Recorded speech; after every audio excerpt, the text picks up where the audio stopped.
Morning সকলকে। সকাল সকাল দেখো ব্রেকফাস্ট নিয়ে বসে গেছি। আজকে আমি বৌদিদের রুমে ব্রেকফাস্ট করব। সবাই টাইগার হিল, তারপরে সূর্য ওঠা, ওটা কি যেন বলে, কাঞ্চনজঙ্ঘা দেখতে গেছে। আমরা যাইনি একজনা, তো আমরা ঘুমিয়েছিলাম। এখন 9টা বাজে। এখন উঠে আমরা ব্রেকফাস্ট করব।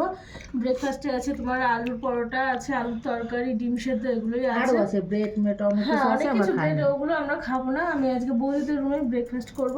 তোমাদের দাদা ভাই, আমার বোন টোন সবাই গেছে।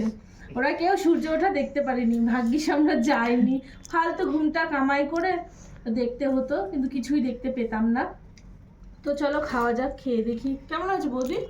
মোটামুটি তোদের দেখাই দে। অ্যাকচুয়ালি খাই না তো আমরা সকালে। তেলের জিনিস অন্য খাচ্ছে, ও যায়নি, ওর মা গেছে, ও যায়নি। মায়ের যে কত কথা বললে নেছে ওর বাবা। ও আচ্ছা আচ্ছা, তরকারিটা ভালো হতে পারে, খাই না সকাল আমরা খাই না, না তার জন্য। তো চলো টাটা।